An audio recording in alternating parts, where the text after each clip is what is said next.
کیا ہے؟ مسئلہ یہ ہے کہ جب پتہ چل گیا کہ مہاتما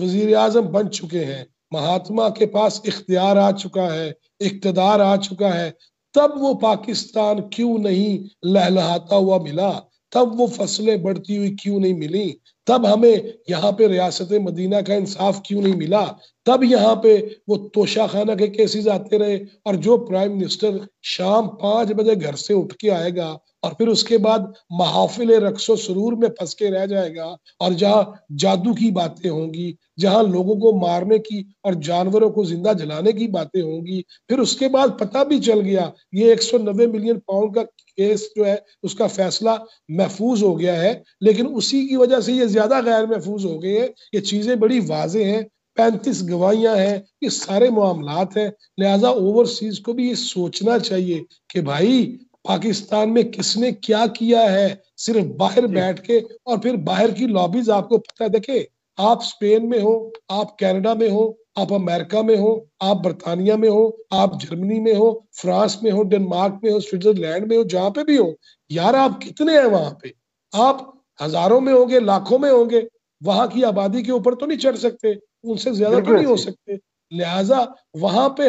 ہم یہ دیکھتے ہیں کہ چونکہ وہ کرکٹر تھے، چونکہ وہ خود لکھ چکے ہیں میں پلے بوائے رہ چکا ہوں، چونکہ ان کے سکینڈل ایسے ہیں، تو ہم بھی وہاں جو چلے جاتے ہیں نا، ہم سمجھتے ہیں نہیں نال دا گورا جڑا ہے نا وہ پسند کرتا ہے عمران خان ہوں تے میں بھی پسند کرن دا حامی بھر لینا وہاں، پیشک پسند نہ بھی ہو، لہٰذا ہم اس چکروں میں مارے جاتے ہیں، اور ان چکروں میں ہم پاکستان سے کوئی دوستی نہیں نبھا رہے ہوتے میرے بھائی۔ لہٰذا یہ جہاں تک آپ نے بات کی سول نافرمانی کی،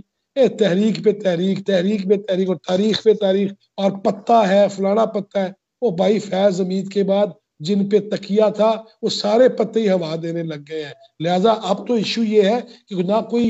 تحریک چلنی ہے، نہ کوئی چیز ایسی ہونی ہے، کریک ڈاؤن ہونا ہے، اور اب تو وہ خود کہہ رہے ہیں، ان کی اپنی پارٹی کہہ رہی ہے، خان صاحب تسی سے کہندے سی ساری زندگی جیل میں بھی مر جاؤں گا، وہ کہہ رہے ہیں نہیں میں اگلیاں گرمیاں نہیں کاٹ سکتا جیل وچ، لہذا کچھ کام شم کراؤ، کوئی تمکی شمکی لاؤ اور میرا معاملہ حل کراؤ۔ معاملے ایسے حل نہیں ہوں گے، ان کو اپنے ٹویٹر اکاؤنٹ سے وہ فضولیات ختم کرنا ہوں گی، ان کو بیرونی جو ان کے پیچھے ہے، میں اب اس طرف نہیں جانا چاہتا، بہت سارے ایشوز ہیں، کبھی تفصیلی بات ہوگی تو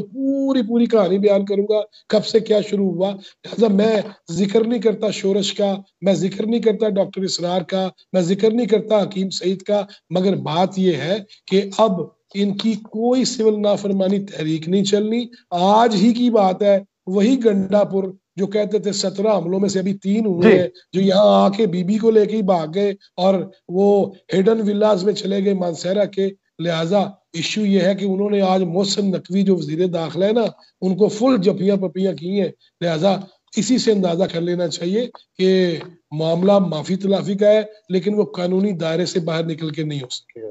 نہیں